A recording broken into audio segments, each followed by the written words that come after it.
Welcome back, everyone. We're so excited. We have Sasha with us. Sasha is a sports agent, lawyer, many things, and we're really excited to have you. Sasha, how are you holding up right now?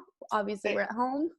yeah, no, doing well. Thanks for having me on this. I mean, I was very happy when I got the request. So happy to be here. And yeah, things are going well and all. Pandemic is another world, but we're adapting. So Excellent. I mean, you're our first sports agent and lawyer, I think, on the show. So we're really excited because this is like a branch of sports that not a lot of people know any details about. I'm just curious, like in your bio on your sports management website, you had said that this was kind of a dream of yours since you were little. mhm. Where did that come from? Because it is kind of like a little fringe job that no one really knows about. How did you aspire to be a sports agent? Yeah, it's kind of weird, eh? I mean, it was. I mean, growing up, I was really the type of kid who would kind of like watch Sports Center on repeat. During summer vacation, pretty much from 8 a.m. till like noon. It's kind of weird because it's the same recording one I after the other. kind And of you did try that to too, for the Yeah, record. right. So, you try to watch it and you're like watching the same thing over and over again and maybe hoping that something will change at some point, but no, it's just reruns. But I was a huge sports fan, sports nerd, sports geek, whatever you want to call it. And and when I was a kid, I was following it so much like I pretty much knew the different athletes and coaches and all major North American sports, whether it be football, basketball, baseball, or hockey. And at some point, I think it was during I think it was like early 2000s, maybe around a little before the lockout in '04 with hockey. I kind of discovered a little bit more the role of an agent. I liked it in the sense of, every time I would hear about trades or free agency or signings, I would often hear, this player's agent is in Mhm. contact with the team, and got me curious. I started, tried to learn a little bit more about it, and I kind of discovered that, well, being a sports agent is basically like being an attorney, and you're representing athletes, and you're Mhm. you're helping them navigate through the stuff off the ice or off the field. Um, but it's also heavily involved in the sports world, so you kind of keep you keep yourself involved in that area. And I was a tennis player growing up, and I enjoyed playing it a lot. I played at a decent level, but I really knew that I wasn't going to make a career out of it. So I don't know. It was kind of weird. Like you said, I young, like I was maybe 10, 11, that's what I wanted to do, and kind of stuck with it all throughout high school and CJEP and college, and not even thinking I was ever going to be able to do it, but saying, what, if ever there's an opportunity, I wouldn't say no. So yeah, I think I credit Sports Center on repeat. That's awesome though. And like right now you're doing mainly football is my understanding. Was it always football or just kind of like the opportunity presented itself so you grabbed the bull by the horns, let's say? Yeah, more the latter. I mean, it was one of the things where I started watching, football intensely, probably around 11, 12 years old. Started following a team. My favorite team was the Chargers. Unfortunately, a lot of disappointment, and I, Tough times. you know, I kind of, followed it a lot, but I also followed hockey a lot, big Habs fan, and baseball, and just different sports. Met Laurent Duvernay-Tardif in CJEP, who became one of my best friends, and really, he wasn't all that great of a football player back then. I mean, I say that openly. I think he would agree. He would attest to that. And he was big. He was bigger than everybody, but he wasn't, um, albeit a superstar at all. He was decent, okay football player, and he kind of blossomed throughout college. And when he came to me with the opportunity, I kind of said, you know what, whatever, let's just go for it. And this is the opportunity of a lifetime. Might as well try it out here. And lo and behold, it worked out. And so on the pro side, I do football, but I also, because I love all other sports, I've been doing for 2.5 years. Started a company with my mom who we actually help student athletes go play college sports. And we help them navigate through that and get into college hockey, where we have a lot of hockey players, baseball, basketball, soccer, golf, tennis, lacrosse. So we do a variety of sports in that business, but that's more for the college and getting a diploma. But on the pro side, I started with football because the opportunity presented itself, and I've decided to just stick with it and kind of see, how I can develop it. And so far, it's been going good. That's really cool. I mean, we definitely want to get into the company that you started with your mom because that's just like at the base, the fact you started with your mom is just the Yeah, coolest thing. But we'll get into that later. We want to dive in more into the first half, I guess, of your career. I mean, you mentioned Laurent, you met him in Cégep. You know, can you maybe expand on that experience? I mean, at the time, I mean, Cégep were all like what, 18, 19 years old at that point, more or less. It's like, you know, you wouldn't expect an opportunity like that to fall in your lap, but at the time, like you said, you didn't know Laurent would become who he is today. So can you go into that a bit?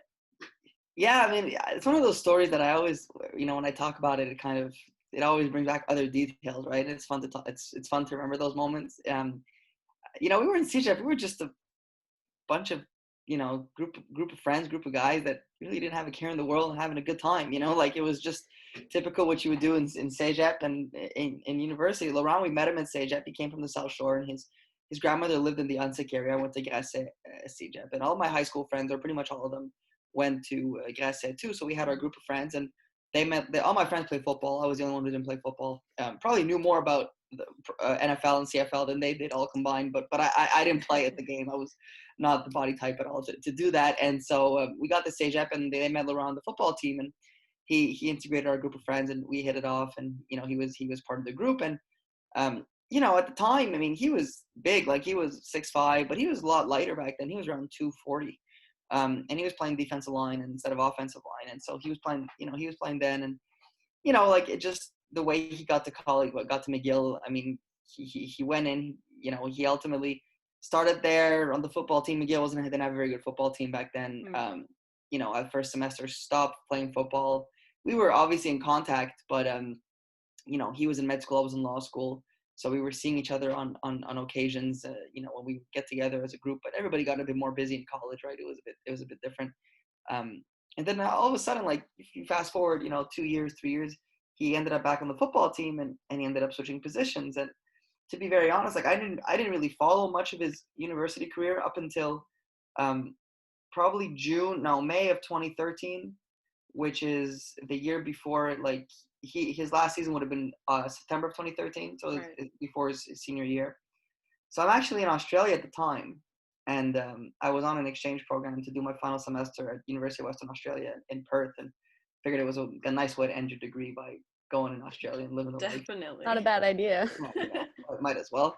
So I'm over there, and I'm on like everybody at that time of life would have been on, you know, Facebook or Instagram at that time. I did late at night before going to bed, and I see this article come up from the CFL website talking about the best prospects in Canada for the upcoming CFL draft, which is gonna be in a year. And I see Laurent's name first. I'm like, wow. So I started looking it up, and you know, Laurent wasn't the type to brag about it. I mean, he would just talk about football and not really. He didn't.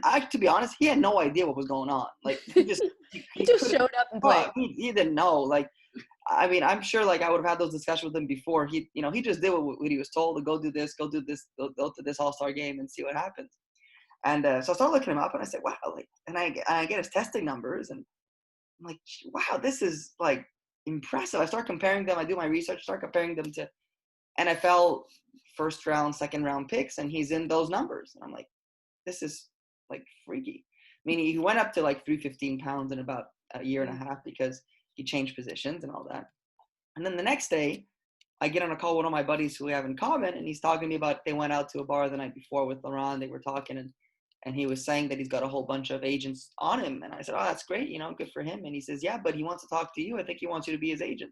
And my jaw dropped on the Skype, because I don't even think FaceTime existed back then. It was like Skype. Yeah. And I was like, are you serious? Says, yeah, he was going to call you. But Laurent's terrible with phones. Like technology as a whole, they're awful. Like, so I said he's gonna call me. First of all, he probably doesn't know like how to reach me, and he doesn't know how to use Facebook Messenger video call or whatever. So I'm like, he's never gonna reach me when I'm on the other side of the world. You got a letter 2 months later. No, so I just started, you know, I was like, you know what? Let me just start harassing him to a point where he's gonna say like, am I in danger? So I like message him. I said, I need to talk to you, man. I need to talk to you. And then finally he calls me, and he's like, hey, how's it going? I'm like, yeah, man. So I heard this. Is this true? He's like, yeah, I have some like NFL teams call, like the Baltimore Texans or whatever. I said, no, the Houston Texans. I said, yeah. He says, yeah, they called the school, and then another team called the school. I don't know these teams, Sasha. So I got a bunch of agents calling me. I don't know like what to do. But I said, I know you've always wanted to do this. And CJ, you were joking around that if ever one of us made pro, you'd be our agent. I said, well, would you be interested? I'm like, don't joke with this, man. Like I said, this is the thing. You gotta keep this. Don't play games here. Like this is serious. It's my dream. You're playing for my dream. Yeah. He's like, no, I'm serious. Like, would you be interested? I said, listen, I am. I said, I'm in Australia right now. I said, I'm coming back. I think it was like the 26th of June. And he says, well, I'm going to be gone in Europe by then. I said, when do you leave? He says, I leave the 22nd. And my exam was on the 20th, my last one. I was going to take a few days to sightsee. So I'm like, all right, let me get back to you. So I said, I'm going to put up a plan, and I want to meet you before you go to Europe. And I said, if you like the plan, we can work together. But if you don't, I don't want this to be like a friend deal, because you have a shot here. Like, you have a definite shot at making it. But if you go with me because I'm your buddy and I don't do the job and you don't make it, that's going to just ruin our friendship. And, Yeah. So hung up with him, called Air Canada, found the flight to change. So I changed it for the evening of my exam. So my roommates are like, you're leaving after? I said, yeah, I have to leave after my exam. Everybody thought it was kind of crazy. I spent like 2 nights, all-nighters researching and looking up, because in Australia, like 1 a.m. is like 1 p.m. here, right? So if I want to get stuff done, I have to do it based on the time zone. You didn't study for your exam, did you? No, right? forget it. I mean, it's Australia. We'll figure it out. We'll wing it. And I put together this plan. So I drafted my whole proposal, and I got on a plane after my exam and ultimately met with him. I landed, and the day before, I met with him at a bar, I'll always remember, on the corner of Sherbrooke and Jean Mance. And we went there. There you go. And we sat down. I presented him the plan. And he's like, yeah, let's do it. And we started together. That's how the whole thing got started. And kind of, fast forward to not even a year, maybe 11 months later, and 10 months later, and he's drafted in the NFL. So yeah, it kind of was a pretty cool wild time. Yeah. I mean, it's good you took your shot, and it's nice that like he had faith in you, at least to like present it as an option, knowing it was something you wanted to do.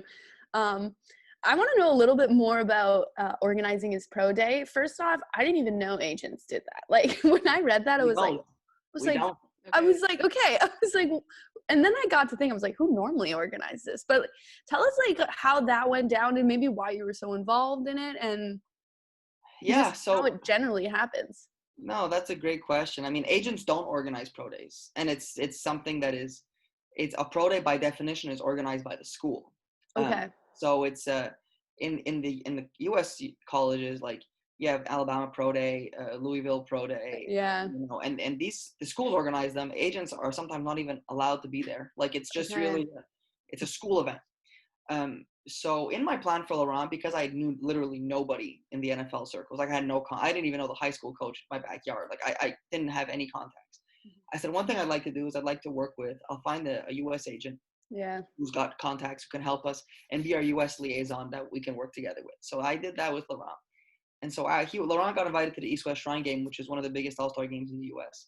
And that's where he kind of got his draft stock going up, is when he went to that event and he played well, got him an opportunity.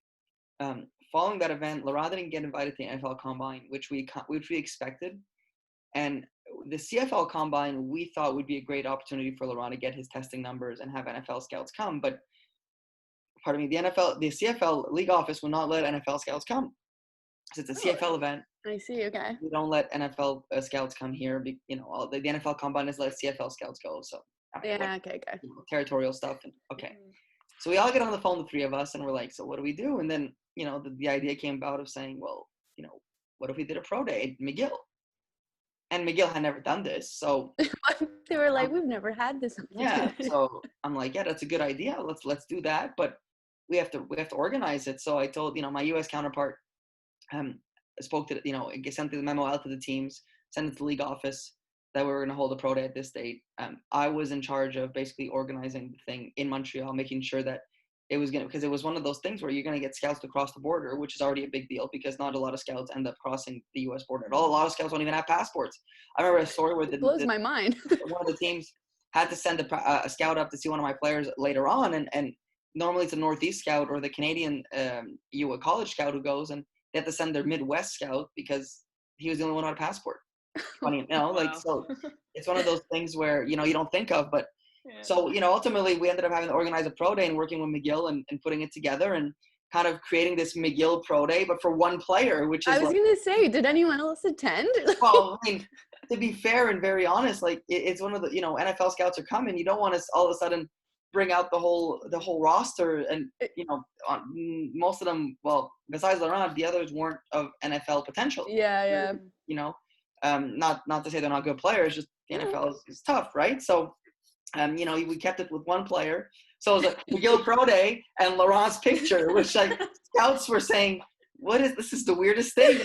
We got one guy in Montreal. Let's go. Yeah, and we have them over, and Laurent's parents have bakeries, and so we had like this breakfast spread of bread, and then they had the coffees, and it was like almost like you were at like a music festival experience, Yeah. Had, like, the football field with all the drills set up, and there must have been 40 media members. So Honestly, the there's one guy running. They're like, what is all this frenzy with all this media?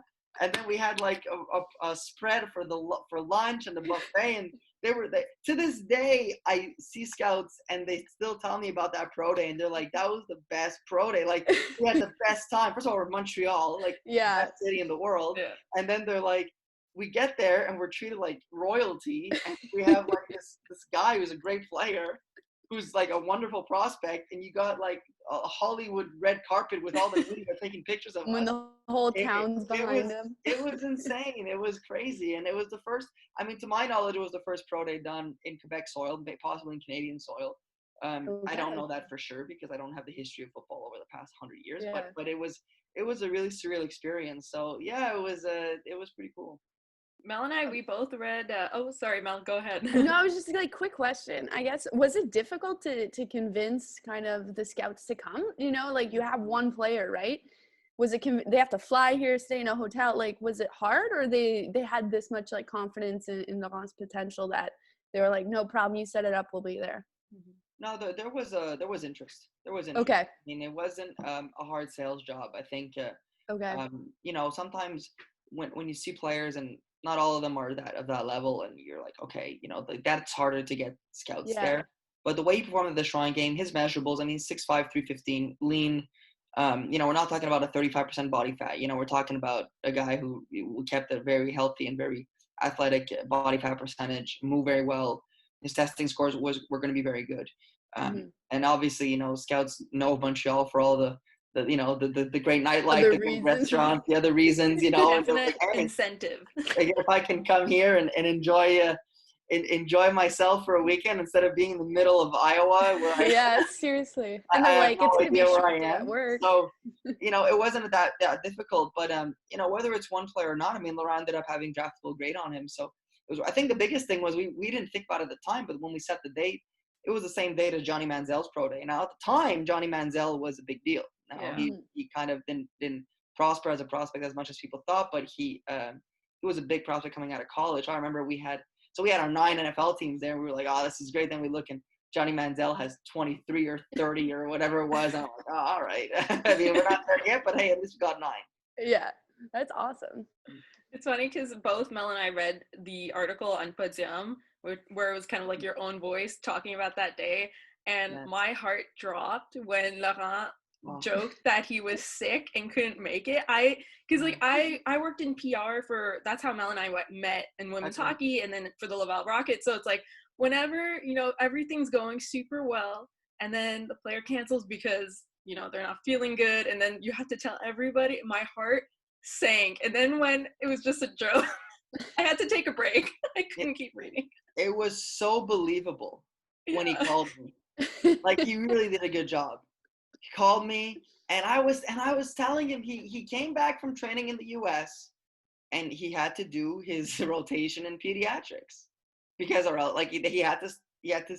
So he came back 10 days before the pro day and he started doing his rotation, and it was like flu season, And I'm like, Laurent, like, please be careful, man. Like, we can't afford any mishap here. This is it. This is the shot. And the morning of, I'm barely slept. I'm on adrenaline rush like crazy. And I'm driving with Laurent's trainer, his girlfriend, my counterpart in the US. We're in the car all pumped. And I get the call. And he's telling me, and he said, Sasha, I'm sorry, man. Like, I don't feel well, man. Oh my I must God. have caught the bug. I've been throwing up all night. I'm done. I'm like, and I just like, I'm a bit tanned, like, by nature, but I went, I mean, I'm like, and I'm like, are you serious? And he's like, yeah, man, I'm sorry. I'm really sorry. I know you worked hard. Just tell the scouts I apologize. I'm like, oh my God. And he's like, oh, I'm just kidding, man. I'll be there in 20 minutes. We're gonna rock this out of the park. So I'm like, okay. Oh my God. Oh man, That's what a too guy. funny. So okay, so flash forward. Okay, Laurent gets drafted. You know, this becomes like this huge thing. It's a big deal. Like all of Quebec, and I would even argue Canada is like focused in on this guy. Like it's incredible. But I remember again reading that profile or that feature in Podium. It was a bit of a weird time for you because after that you were trying to get more clients, but there was this perception out there because you know you were quite young at the time. I think early 20s by 2014, and then you know there was this perception out there that, oh well, maybe it was a fluke, you know. So on your end, trying to build your career as an agent, how did you overcome that perception to kind of, you know, get more clients moving forward? Yeah, it was tough. I mean, it was, you know, Laurent, we lived such an experience. And the year after, I remember saying, you know, I said, let me go recruit some. I'd like to do this more, you know, try to get this going and try to get this moving. And, you know, it's funny. I had a call with the scout from the NFL who I became buddies with during the process. And I called him in about June, about 2 months, a month and a half after Laurent got drafted. And I was like, listen, I like to pick your brain. I said, I really want to do this. I'd like to try to do this more. Do you recommend that I go meet GMs, meet scouts, and shake hands, you know, type of thing, and go to different events? And he told me something I'll never forget. He says, Sasha, he says, I'm going to be very honest. We don't care about you. We care about the players. And he says, if you bring us good players, you'll make all the contacts in the world. But if you don't, we'll be civil. We'll shake your hand. We'll say hi. But you are no use to us. And that's the reality of the NFL. That's how that's how pro sports work. So I said, okay, well, so then you know, I get that's a very good advice, and let's just keep focusing on that. So going to meet players, it was tough because a lot of the players saw me as, you know, I was 22, 23 at the time, and you know, am I serious? Am I just Laurent's friend that was a one-hit wonder? Yeah. Do I know what I'm doing? Can I help with other players that I don't have the same connection with in terms of I haven't known them for as long? So the year after, I remember it was the 2015 CFL draft. I recruited, you know, the top players, and I didn't sign one of the top players. And then I recruited, because I was at the same time I was recruiting guys that I liked a lot, the profile, harder worker, blue collar type players, who were probably going to be drafted in the later rounds, and they ended up signing with me. And you know, I was getting this stigma: oh, Sasha's only going to get the late round undrafted CFL picks. He was just a one-hit wonder. And I never looked at players as being in different categories. I mean, if the draft is just a way to get into the league. The moment you get drafted, or even if you don't get drafted, if you get signed, the moment you're in camp, you can win a job and become a successful CFL player or a successful pro football player, or NFL player, whatever it is. And that doesn't really, I don't really care about where you're slotted in the draft. And I have a bunch of clients now who play pro who were either undrafted or drafted very late and made a very successful career out of it. So one of those things where I think what ended up happening was, you know, just by being persistent and perseverant, and not letting the no's discourage the potential yeses ultimately. Yeah. So, you know, you got to keep going at it. So when I got those players and they ended up making it the year after, I think the next batch of players saw that, okay, Laurent's in the league. He's still in the league. He's performing. You got these players who were not the superstars, but Sasha stuck by them and helped them get into the league. And now, well, maybe he can help others. So I think it just showed, you know, ultimately an agent is a person and a player is a person. You got to hit it off with the personalities, and you got to make sure that there's a fit there, because the agent's going to be somebody that you can rely on during and after your career. It's something that, you know, you want to be able to build that relationship and keep it going. But I wouldn't call it a wake-up call, because that wake-up call would insinuate that I wasn't expecting it. I was fully expecting that. Okay. I knew that when you know, everything was going to come back down, we were going to kind of, dust will settle, that Laurent wouldn't, you know, I cannot just base myself on his success to start saying that I'm going to sign the next Laurent, like, it doesn't work that way. It's going to be a lot more, it's going to take a lot more persistence. So yeah, it was a learning curve like any business. And, every year we got to redo it. I don't take anything for granted. I mean, every year I got to try to find the best talent and the best players and the best people, and hopefully they sign with me. But if there's also potential that they don't, then that's just part of the business. Yeah, and I mean, at the end of the day, like there's going to be few Laurent. Like the bulk of any league is kind of like the people that you don't really know how they got there. You don't know their journey, but like they're just as important to a team. Like a football team's huge, and I mean, not like a big football watcher, but everyone knows like probably 5 players on it, big names. Yeah, exactly. So, there's a bulk of people that need representation. I'm curious, with your U.S. counterpart, I guess it's Chad Speck at the time, you negotiated like a huge contract for Laurent, like $40 million over a 5-year period. What was it like, I guess, negotiating such a large contract? Does it change? Like, does the price change at the end of the day? It's like, this is the value of the player. This is what you need. This is what he needs. And what did you learn from that experience? So much. I learned a lot. I mean, it was a great experience. I think, going into the negotiation, Chad and I had done our homework. We prepped the whole file, and we had, what I mean by that is, what are the comparables? What is the market? Ultimately what you want to establish, what is the market for a player? Mm-hmm. So people look at the numbers and they're like, oh my God, how did you guys manage that? But ultimately that was the market for Laurent. Laurent was coming off 2 really good seasons.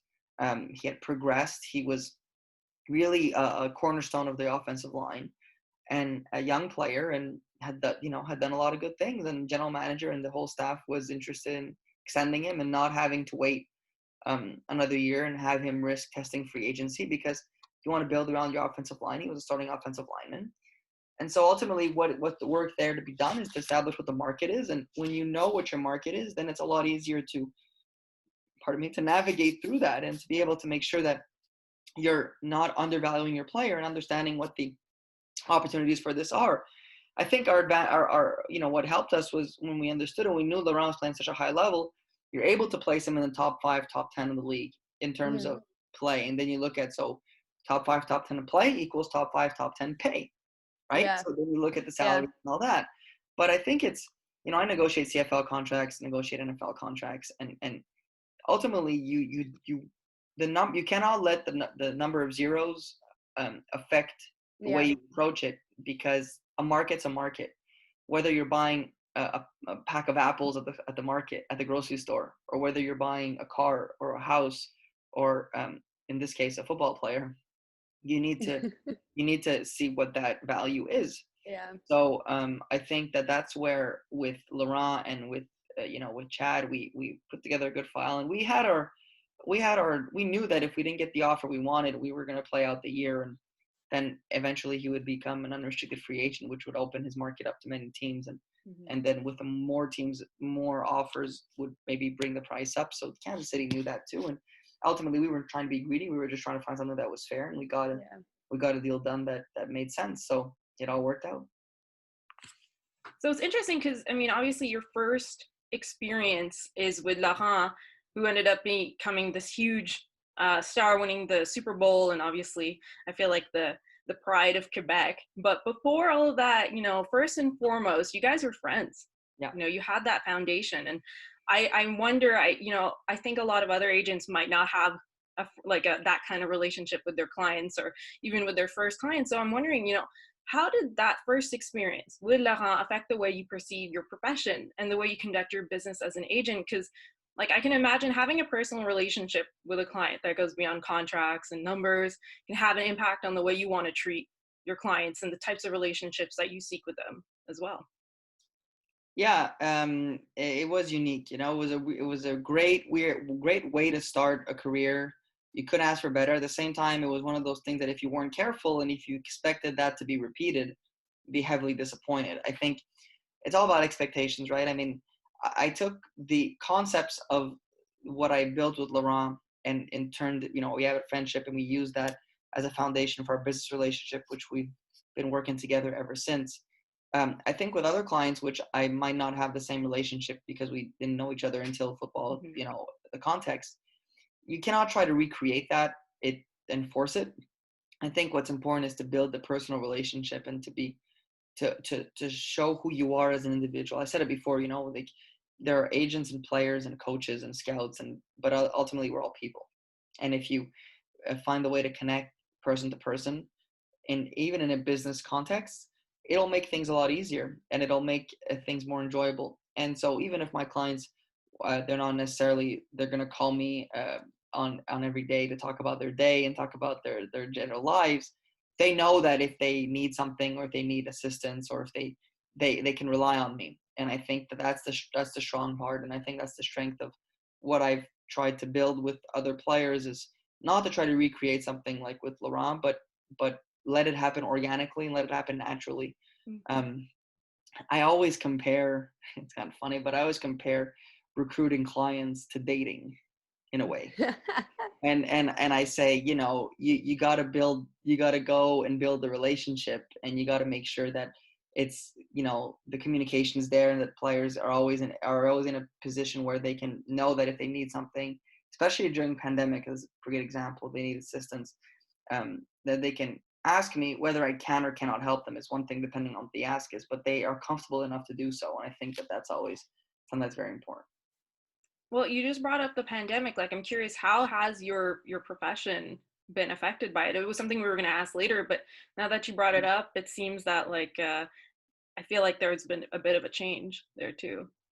Yeah, I mean, it's been tough for sports in general, right? I mean, we all watch it, we all see. I think everybody in the sports industry, whether it be sports reporters, sports journalists, teams, management, players, coaches, anything to do with sports is hit hard.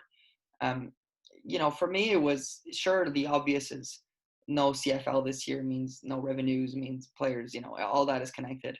I think for players, it showed the importance of the after career. It showed them the importance of building your after career during your career. And I hate when people call it a plan B, not a plan B. Yeah. Because sports has an expiration date. Yeah. And an earlier expiration date than probably any other profession. So it's not a plan B, because when the push comes to shove, when you look back at your life, when you're sitting on your porch in your 60s and you're saying, you know what, how did I do? Your plan B is going to probably be what took more of your time than anything else you did in your plan A. And so understanding that, I'm pretty proud of my players. I mean, they've done a good job of really finding ways to get jobs and get careers and build their careers and look at stuff that interests them. And I think it's more power to them, but I think for me, the biggest part is staying available, trying to help them out as much as I can.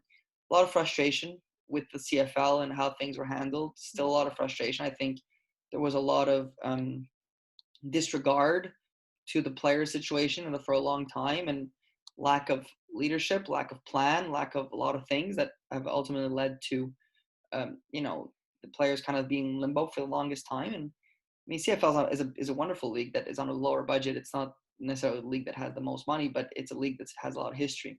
Mm-hmm. And I think that that's something where, if we're able to build on it, that's great. And I think players in Canada as a whole has a lot to be proud of, but there has to be a plan for how do we help this league go forward, and how do we make it work, especially in a pandemic era. But it's been an adjustment, but I think I've always tried to apply what I say, and I've been a pretty balanced person myself from just a financial standpoint, having the law practice and still practicing law, and having done so ever since I got my degree has helped me not have all my eggs in one basket from a purely financial perspective of being able to pay the bills. And I have following, obviously NFL is playing, and my clients in the NFL are playing, and just trying to hopefully see the light at the end of this, and hopefully sports get back to normal within the next year or so. So that's kind of how it goes.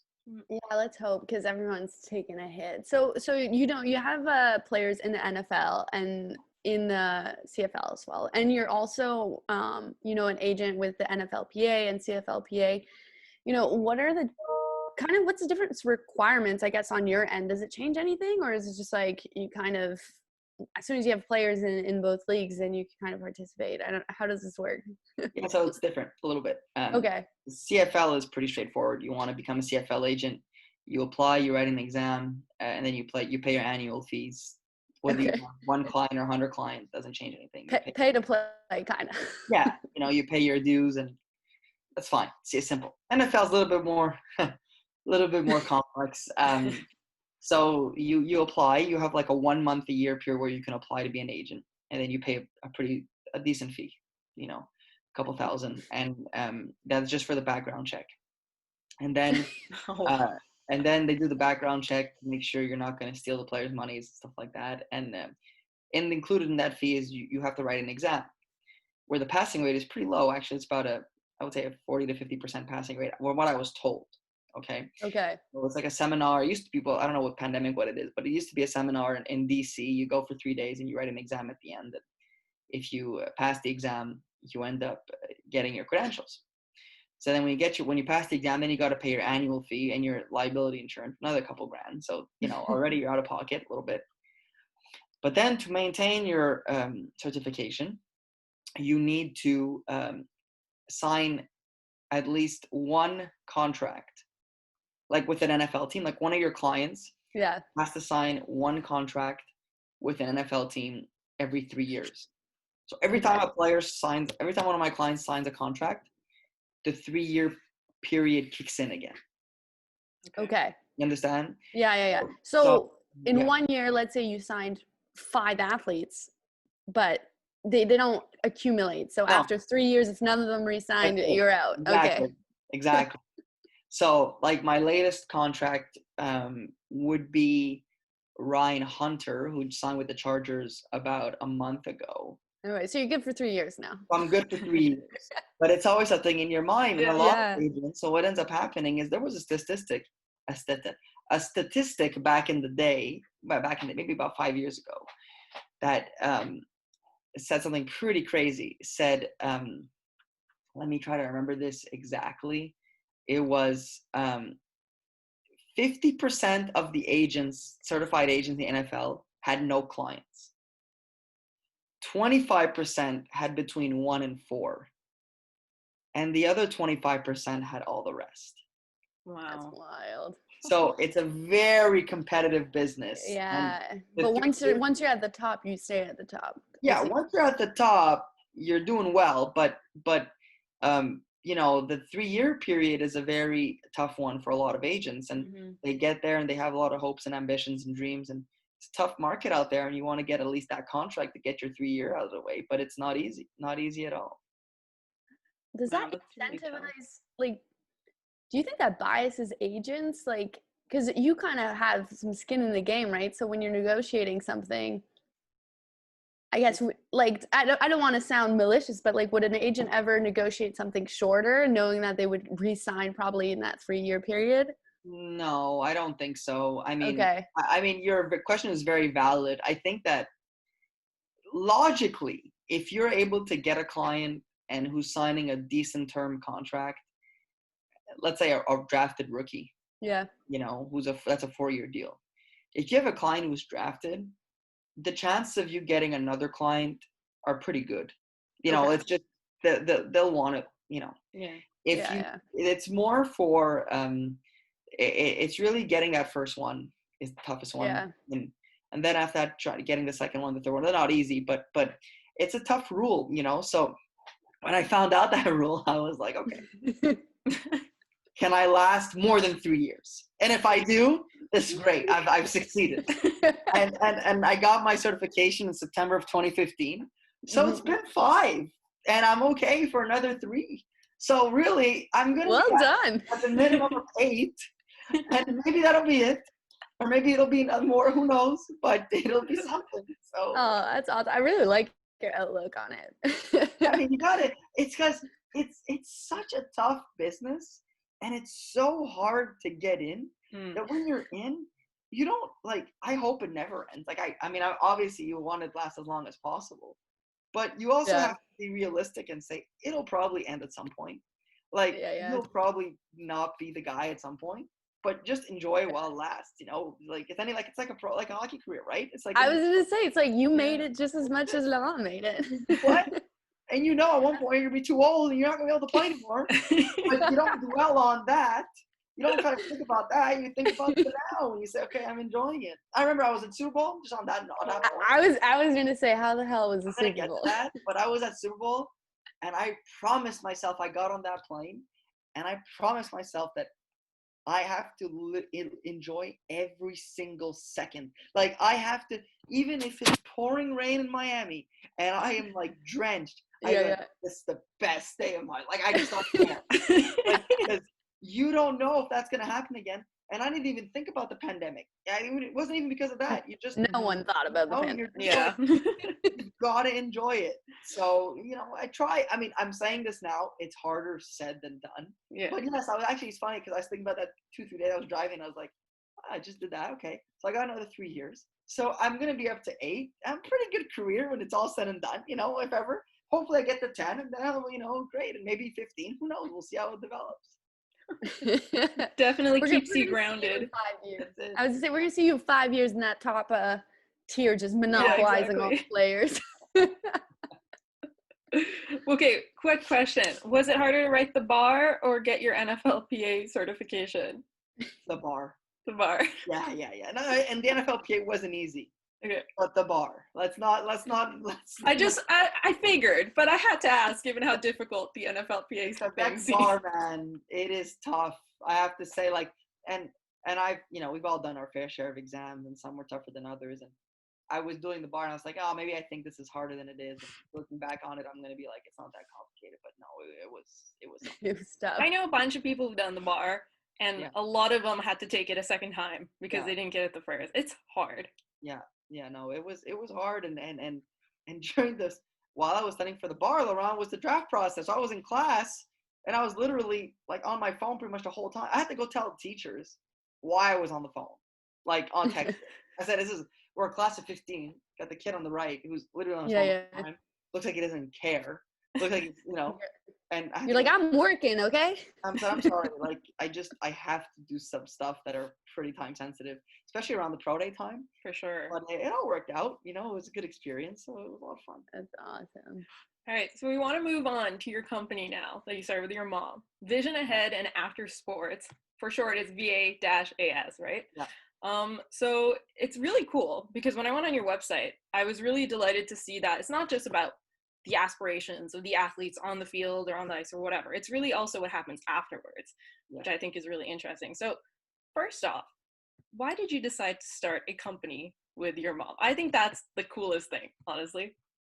You know what? It just was the best situation for us. My how this whole idea started was, I like I said, I'm a fan of all sports, and I was never really interested by the pro side of hockey when I learned more about it, because I just thought the whole business model was a bit not to what I wanted to do in terms of recruit kids when they're quite young and they end up being 13, 14 years old, have agents, and it's just it's very complex, and it's very too young.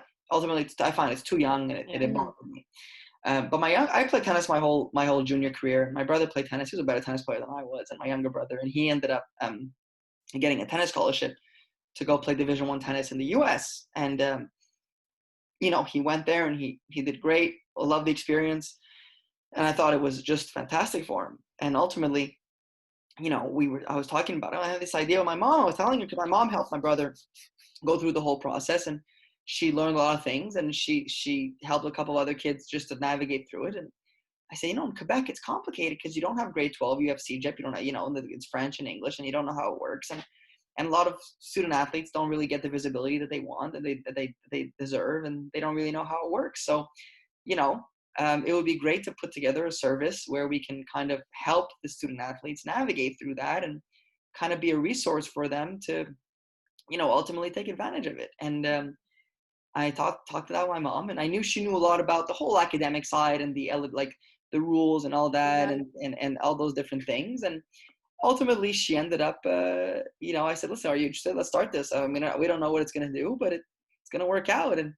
And so she said, yeah. So, I mean, it was great. It's my mom. I mean, she's my mom. I love her, and we get along great. But also she knows a lot. It's not just like a mom and son thing. This is like she knew a lot of things that I didn't know, and we were able to kind of combine forces, her knowledge and her expertise, combined with, my knowledge of how to place kids in sports and that whole aspect is great. Our vision is, VAS is an acronym that I developed with the branding, just kind of get it as a sort of, acronym, and it was Vision Ahead and After Sport. And what you want is, use your sport as a tool to get high quality education. And that's something that college sports can offer you, whether you're playing in Canada or in the US. And so we help student athletes from all sports kind of do the different steps and create profiles, contact coaches, help them academically, make sure they have the right academic standards and right ways of going about it to achieve their goals. And ultimately, we help them navigate through all those steps. So yeah, it's been fun. We started in May of 2018, so we've been going on for about 2.5 years. I mean, you definitely have something there, because I went to college in the States too, on the scholarship, and I came from like a small French school in Ontario where like no one had ever gone to play college hockey. So it was a process for myself too, because like you start getting contacted by recruiters, and I didn't even know the rules. I was like, because the rules have changed a bunch too. I'm like, why are they just emailing me? Can I just call? But then there's a rule, they can't call you until a certain age, and then at the rink, like you could talk to them, but they can't talk to you. Like there's all this stuff, and like my family and I just kind of figured out through teammates of mine, because I was playing kind of outside of my town, and they were just like, oh, okay, yes, this is how it works, whatever. And then with school, I remember like we had like a university day where everyone was going to the fair talking to university, and I just didn't even show up, and my counselor was like, why didn't you show up? I go, I don't know, I'm applying to one school. I'm going to that school. And she was like, you can't just, what if it doesn't work? I'm like, and then she's, casted a seed of doubt. I was like, well, I don't know. They told me I'm going. Like, I literally just have to do this clearinghouse thing. I was like, what is clearinghouse? Like, and thankfully I had really good grades in high school, so it wasn't really an issue. But I had some friends who like, didn't do so great in high school for a certain reason. They had to like repeat a year because they couldn't get like SAT scores up. I don't know. So 100%. you have something, because I feel like so many people just don't know how to navigate this, and I think most athletes probably aren't going to go to a professional level. So also just saying, you can get a high quality education somewhere and also compete at a high level and have like the best 4 years of your life, which was my case. Right. So you have something there. I appreciate that. Yeah, I think so. I think that's really what, your example is the classic case that we're trying to help. You obviously very, very, you're very successful at hockey, and St. Lawrence, you had a great career, and that's that's an example of what what you've done is kind of what we want our student athletes to do and understand the value of grades. How many times we get kids in grade 10, grade 11, and they're like, oh yeah, I do what I got to do. I'm like, no, man, you got to do more. You got to do more, because if you get straight A's, or you get a high GPA in grade 9, 10, 11, that'll help you, because that's going to be counted in your overall GPA, and you can get academic scholarships. And if you get academic scholarships, if the athletic budget is lower, but the academic kicks in, maybe it won't cost you anything. It'll open up some doors to different avenues. So 100%. So are you targeting mainly like university students? I know you kind of mentioned you don't want to work with younger students, or not younger students, I guess younger athletes like in the NHL. So for the vision of your company, are you targeting mainly university students looking to go get scholarships, or? Oh, we get actually kids. That's where we get younger. We get kids in grade 9, grade 10. The difference is when you're working for college, it's about getting a degree. I have no problem helping a 15, 16-year-old kid, 14-year-old kid to try to understand the value of education, getting them the value of combining your sport with your studies at a high level. What I didn't like about the hockey side, and I don't mean to disrespect the hockey profession, is just when you're navigating through arenas and you're meeting with families at 13, 14 years old and pitching them your services to help them get to the NHL, it's a different conversation. And versus in pro football, you recruit guys in university, they're 22, 23, 21. They're more mature, they're more ready for what's coming. So no, we actually, our typical client would be in grade 9 or grade 10. We like to start with them in grade 9, and we basically offer the service. We're with you until you get into university. And so we just placed a hockey player at Harvard. We placed a golfer, a couple golfers right now in the U.S., lacrosse player, football player. So prep schools. So we've been able to we do prep schools, high schools, CJEPs, basically all the steps leading to college, and trying to help you get there. Okay, question, because St. Lawrence actually just announced that they have an esports team now. Like esports is becoming a like sanctioned sport. Yeah, it is. Is this something you think you're gonna break into? Like honestly, I think it's great. I mean, whatever. But like when they announced that, they're like, "We have a new sports team." I was like, "What sports didn't exist at SLU?" And I was like, "Esports." That thing is like taking off. I mean, hey, listen, if whether you're a fan of or not of video games, or whether you believe in the value of it or not, that's one thing. But if for some students having a passion of video games will help them get to Yeah. college and help them get a very quality degree and maybe save money on tuition and stuff, great.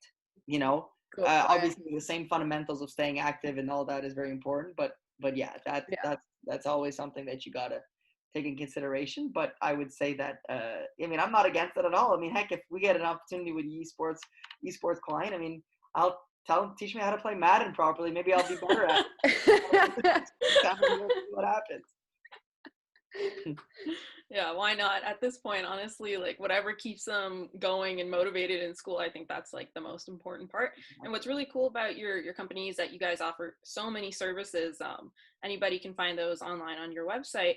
But you know, I really want to get into the one about post-career counseling service that you offer, because I find that very interesting. We've already talked about it now, that it's not just about what the athlete can accomplish in their sport, but especially afterwards, because like you said, sports athletes, there's an expiration date to that. So my question for you is, you know, is that, you know, this idea of focusing on the future, you know, the career after sports, is that something that you think more sports agents or more sports agencies are beginning to add, you know, to their businesses to attract more clients? Like, is this becoming more of a priority, you think, nowadays? Because I mean, when I was at the Rocket, a lot of the guys, like, you think AHL, okay, they're a phone call away from going to the NHL, right?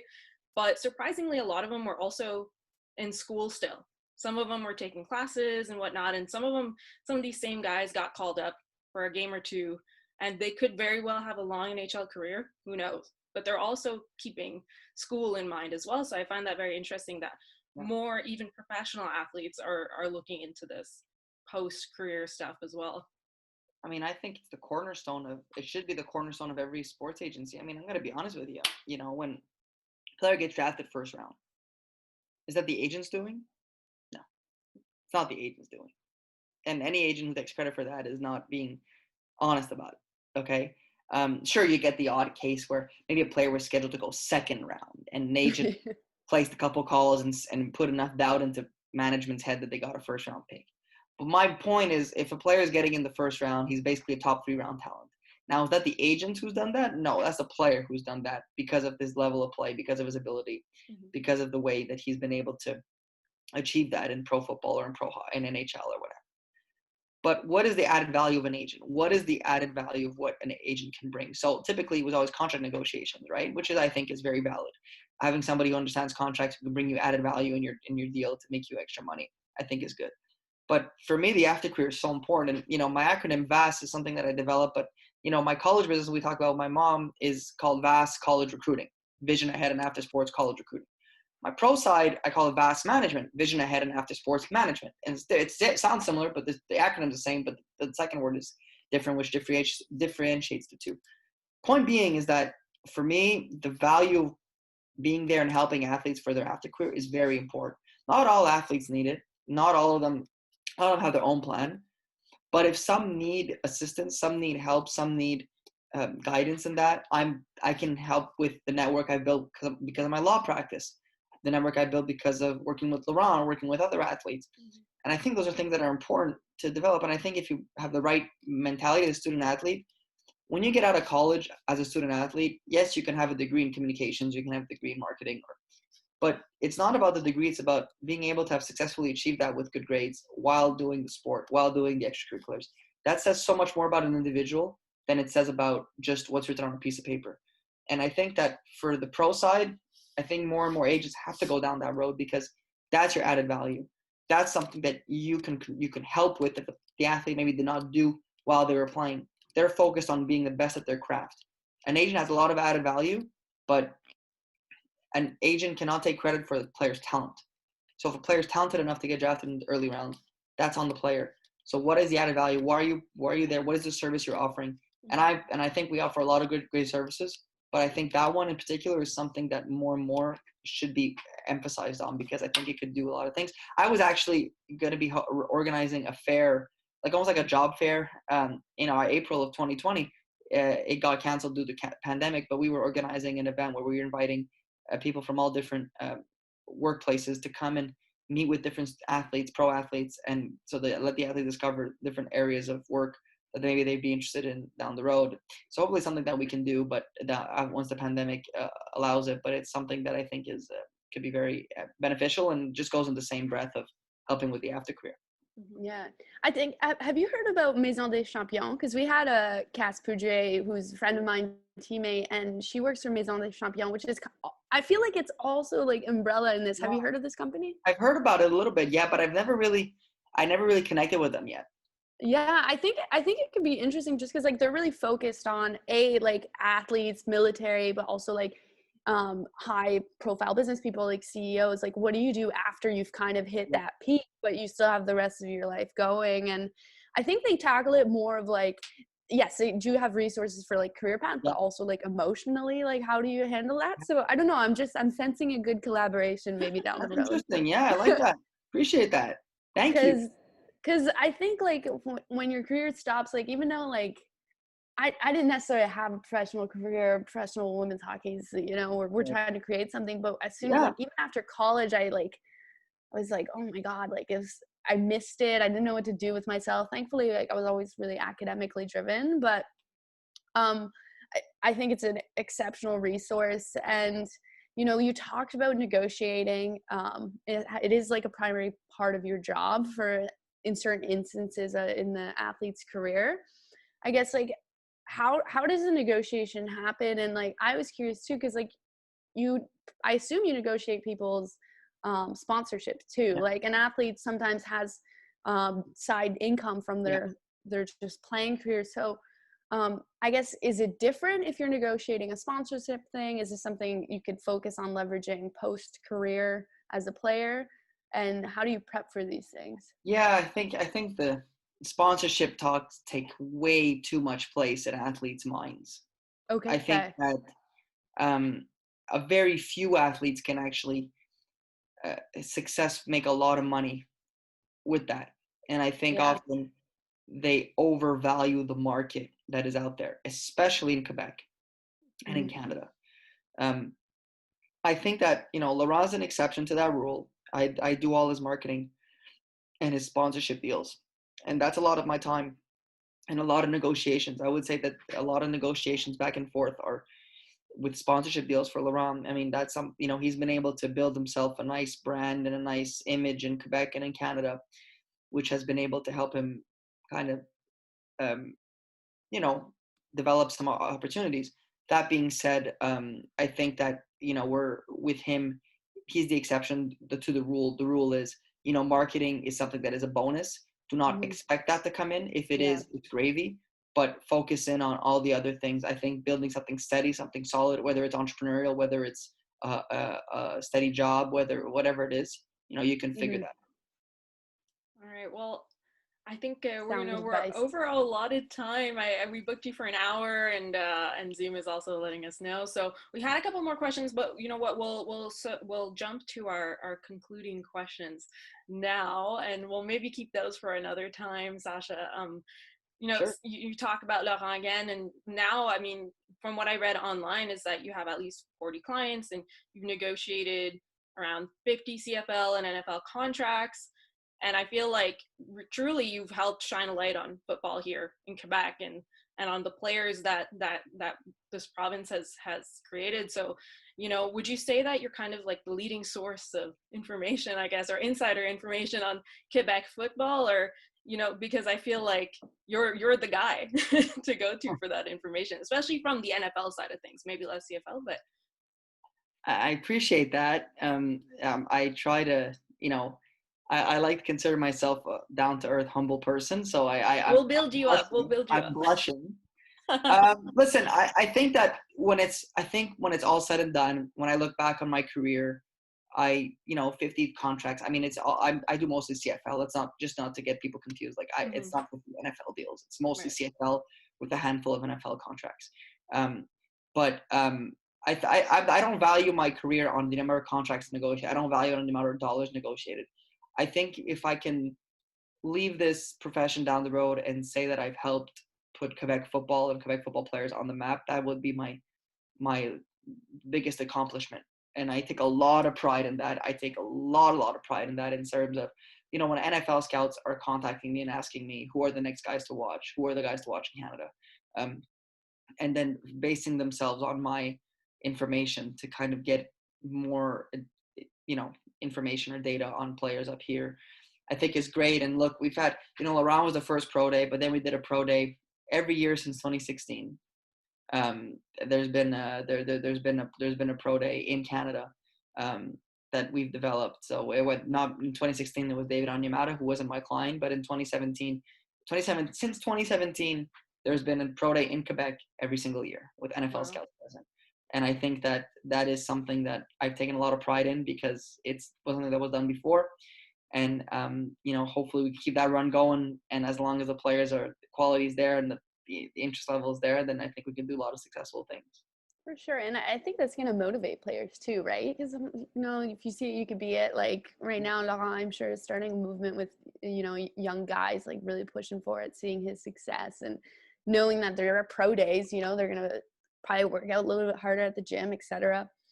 I guess it's been great. I mean, look, you look at it from 2016, Eli Buka from Laval signs with the Arizona Cardinals. 2017, Anthony Auclair from Beauce signs with Tampa Bay Buccaneers. Still athletes. Right, exactly. Still plays in for the Tampa Bay Buccaneers. 2018, you get opportunities with with other players, and you look at the opportunity that arise out of that. 2019, Matthew Betts comes in and signs a contract in the NFL. 2018, you got Ryan Hunter, who's with the Kansas City Chiefs, who was with the Kansas City Chiefs, who's from Timiskaming in North Bay, Ontario, like French, French Ontario. They have football there? Exactly. He signed the Kansas City Chiefs, now with the Chargers. 2019, you got Matthew Betts. In 2020, you got Marc-Antoine Dequoy, who signs with the Green Bay Packers. So every year since, 2014, 2015 was an off year, but ever since 2014, exception of 1 year, there's been a player from Quebec who's made the NFL, and I think that's all the power to them because there are a lot of good football players up here. That's awesome. I guess, sake of time, Sasha, someone wants to be an agent. What kind of advice are you giving them? Just go for it. Go for it. But, we didn't talk about it much, but I think it's important to say, like, I didn't put all my eggs on that. I always said to myself, if I become an agent, it's great, but I knew I wanted to become an attorney, and I still practice, and it makes my, it makes my job a lot more fun when you know that you're not depending on a pandemic. To pay the bills and not have that stress, or not depending on a player not breaking his leg or getting an ACL tear to pay, so it relieves the stress. It allows you to do your job better. It allows you to enjoy the process a lot more. And I think that's a lot of positive things. So it's a lot of fun, the job. It's very stressful, demanding, but it's like anything in life. When you want it, you go for it and try to make the most of it. Sasha, thank you so much for your time. Yeah. Before we let you go, can you let us know where we can find you on social media? Do you want to plug your company's website? Yeah, so absolutely. No, thanks. First of all, thanks for having me. I mean, I got the email and I thought this was great. Congrats on both of you. I mean, we didn't talk about you guys, but I mean, I could be the one asking the questions to you guys. We can do part 2 if you want. We'll flip it as a bonus. Exactly. I think this was a lot of fun. And on social media, I'm on Twitter, Instagram, Facebook, and you can find me by my name, Sasha Ghavami. You'll find me. My website for the college business, my mom is www.vas-college.com, and for my business with the pro side with football is VAS Management. It's very simple, www.va-as.com, so vas.com, and you'll find my information there. Very simple website with all the information. And if anybody wants to contact me, you can, social media or through those websites. I'll be more than happy to connect. Awesome. When we start a league, I'm going to come hunting for you. I need representation. Finally. I'm a big fan of what you guys are doing. So I hope that it all can kind of get put together, and listen, we can have discussions on that, but I'll leave you with this. If the pro sports wants to really make a change and make something good, and I'm not saying this because you are there has to be budgets allocated from the men's side to apply to the women's side in order to make sports a lot better playing field for everybody. Because there's a lot of opportunities, and you look at WNBA, and you probably, maybe you know the name, there was a woman, I think her first name was Sue, I think it was Sue Bird or something like that, I forget, and they were comparing. Oh yeah, LeBron and Sue, same accolades, but not the same price tag. But my counter to that, it was always going to be, the CFL plays football like the NFL, but they don't make as much money either, but it's also the budgets. Having said that, when you look at the top level of women's sports, top level of men's sports, let's try to get the leagues to put money to that. There has to be invested to create, now maybe not the same amount of money as, let's say, what a Patrick Mahomes is going to make, because that's just absurd. But at least make it in a way where we can have strong leagues for both. I think that would be fantastic. That was my editorial piece of this. We appreciate it. We love it. But I'm a big fan of it, so hopefully that all works out. We'll take all the highlights we can get. Sasha, thank you so much. No problem. Thank you, guys. This was fun. Appreciate it.